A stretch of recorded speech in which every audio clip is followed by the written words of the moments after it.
Ayan. Okay. Excited ako sa blind item mo, ha?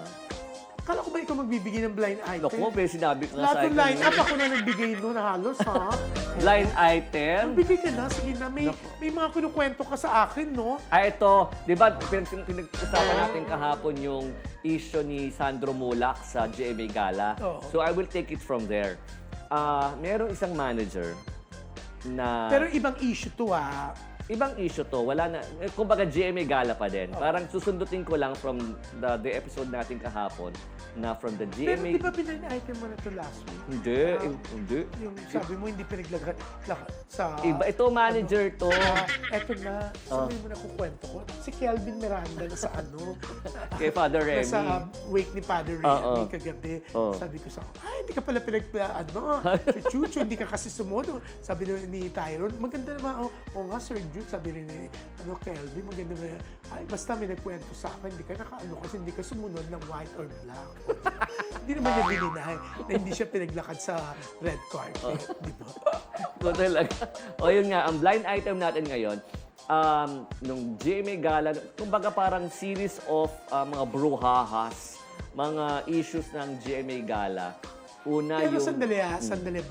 Brouhahas. Okay, sanay ako dyan eh. Ganyan, uso yan dati, di ba? Yung kumbaga, yung mga pangyayari, Mga issues, mga intriga, lahat, ganyan. skandalo, di ba?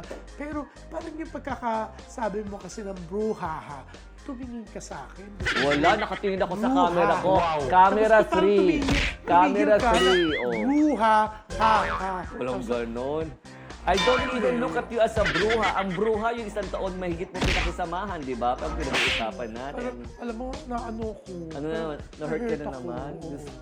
Grabe naman ang acting mo. Wala pa si Derek, wala ka pang call sleep. Na-hurt ako. Wala pang call time. Drop script ka dapat pag nag-a-acting ka. Talaga? Oo. Anyway, sige, tuloy na tayo dito sa ating blind item. Kumbaga, dun sa GMA Gala, aside from the sobrang latest na Sandro Mulak, kay Nino Mulak na di umano ay aligasyon, and following the Nadine Samonte na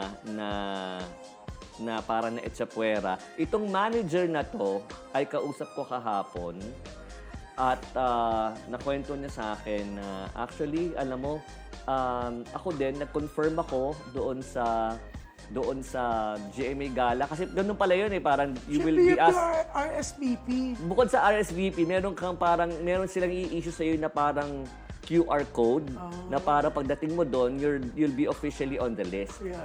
Nag-confirm daw tong manager na to, artist manager na ito. Binigyan siya ng QR. May QR code siya, nag-confirm siya, pero pagdating niya doon, wala rin yun. Just like Nadine Samonte, wala din yung pangalan niya doon sa official list. Nagreklamo ba siya? Hindi, kasi hindi naman to talaga bully, hindi naman siya Umalis palaban. na siya. Hindi, parang, kumbaga, isa siya doon sa sinasabi, di umano, ni Nadine Samonte na dalawang lalaki nandun sa itinapon siyang table na nasa dulo na So, halos. magkakasama sila. Oo, hindi naman sila makakakilala. So, isa siya doon sa mga lalaking nakaupo doon. Bali, tatlo sila, dalawang lalaki. Lalaki talaga to. Oo, lalaki to. So, bali, lalaki talaga to. Tapos parang nakukuha mo na naman. Sure ka lalaki siya? Lalaki to. Tapos, Hindi to yung pinag-uusapan natin kung lalaki or there's something. Hindi siya yun. parang nakukuha mo nga eh. Pero, una natin basahan. Basta yun nga, parang... Kasama ko ba siya kagabi? Ito nga yun. Hindi niya sinabi sa akin kagabi. Ako, ewan ko ba talaga. Lahat ng blind item ko, binabash mo. Parang binigiveaway mo lagi ang blind item Si T ba yan? Ha? Si T? Alam mo, ikaw talaga. Wow.